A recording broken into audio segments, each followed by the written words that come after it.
Denis Campbell is with me. He is editor-in-chief of UK Progressive Magazine, and he has a new article out. Prediction: Obama and Dems will win handily in 2012. You actually go into detail, Dennis, of why you see a path to possibly 400, possibly even 500 electoral votes for Barack Obama, which to many people would sound very unlikely. So make the case. I'm very interested to hear how you'll outline this. Well, we're not smoking anything funny over on this side of the pond. We're safely tucked away outside of both the Washington and New York beltway and conventional wisdom. And I have to tell you that my track record 4 years ago was I predicted 375 electoral votes, and I was only messed up by Missouri, which Obama failed to carry. President Obama failed to carry by 2,900 votes, so it came very, very close. Basically, what I do is I sit and I take a look at the races that were decided by 5% or less in 2008, and I'm able to rather successfully filter out a lot of the extraneous noise that you hear over there between the various political parties. Right now, you've got the sound and fury of the tax cuts and where we do the payroll tax, where we do everything else.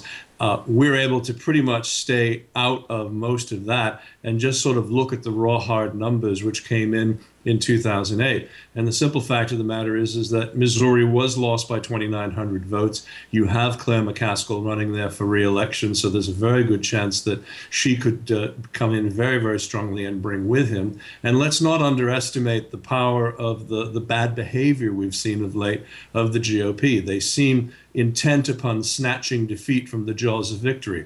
By every measure, they should have an outstanding year, but they keep shooting themselves in the foot, or perhaps even higher, with every step they take. Okay, so let's just go step by step here. So Missouri Sure. would be essentially would be 10 more votes for Obama, 10 less for the Republicans. So that gets us to 375. You're putting in possibly Montana, and of course they have a Democratic governor. I think Brian Schweitzer is his name.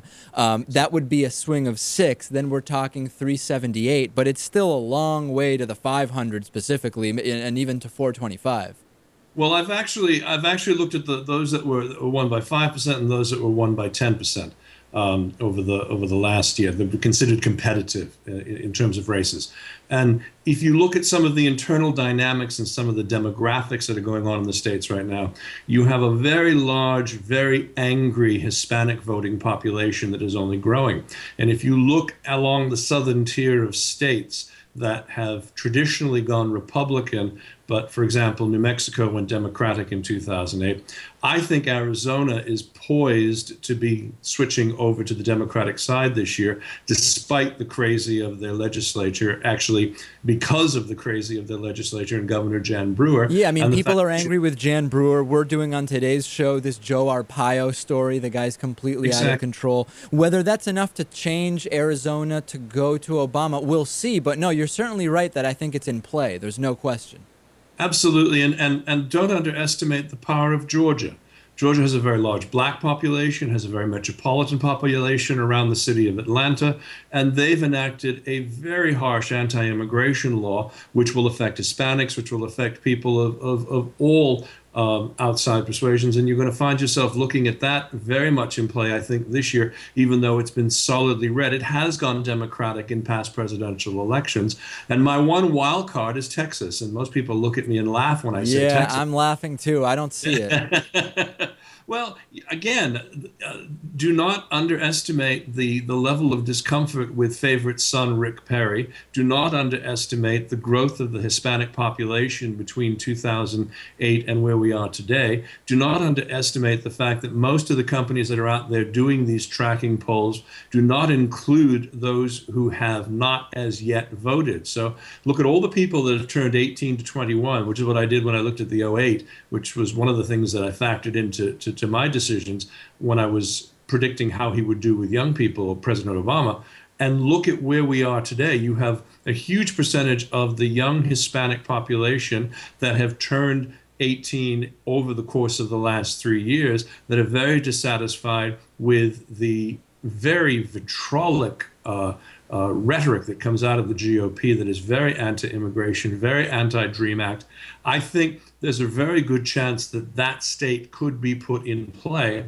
And whether it's enough to actually tip it, I don't know. But Well, I yeah, I mean, think it's one of those things where percentage-wise, it's not out of control, but it's a high population state, so you still need a lot of people to swing. I'm fascinated though by you've got Austin, and you've got San Antonio, which traditionally are very big Democratic bastions in that state. You know, yes, when you get up into Dallas and Houston and oil country, it's blood red. But I'm beginning to sense, you know, from some of the informal sampling that I've been doing over the years, looking and talking to people, that that state could indeed be in play. But you've got all of the people that are conducting these polls. They have a bias that runs either Democratic or Republican, left or right.